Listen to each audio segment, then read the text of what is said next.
Prime Minister Mishustin, Excellencies, dear colleagues, let me congratulate the Russian Federation, our special and privileged strategic partner, on the presidency of the SCO Council of the Heads of Government this year.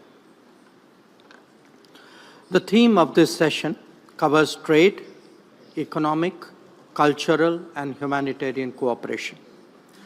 Let me summarize India's approach to the trade and economic issues that were discussed in the last session. We assess the global economic situation to be particularly uncertain and volatile currently. Supply-side risks have been aggravated by demand-side complexities. There is consequently an urgent requirement to de-risk and diversify. This is best done by as many of us forging the widest possible economic links. For that to happen, it is essential that this process be fair, transparent, and equitable. India's endeavors to conclude free trade arrangements with many of you here are relevant.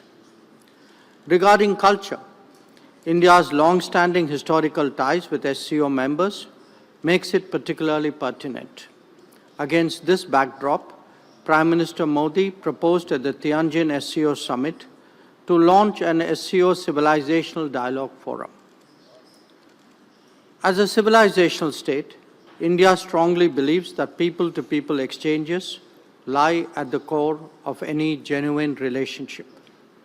Facilitating greater interaction between our intellectuals, artists, sports people, and cultural icons will pave the way for deeper understanding across the SCO.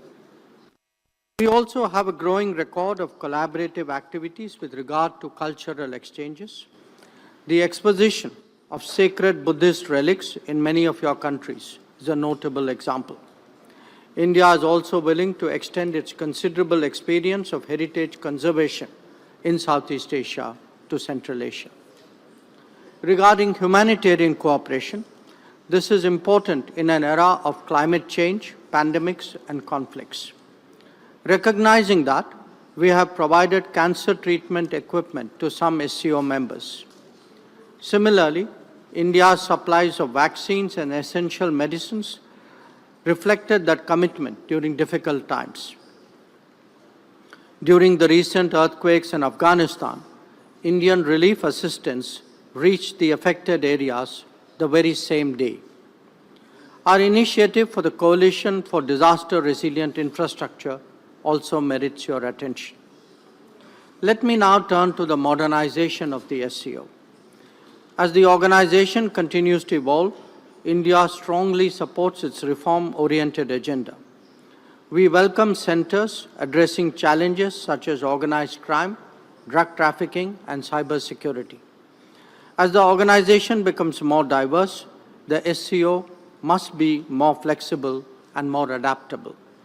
To this end, the long-delayed decision to make English an official language of the SCO must be prioritized.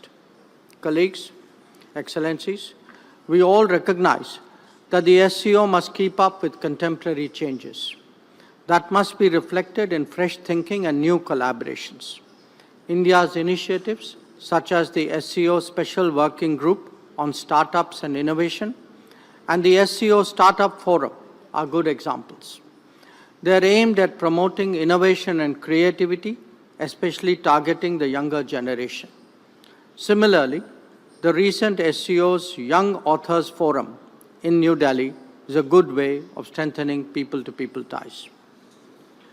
Excellencies, we must never forget that the SCO was founded to combat the three evils of terrorism, separatism, and extremism. These threats have become even more serious in the years that have passed. It is imperative that the world displays zero tolerance towards terrorism in all its forms and manifestations.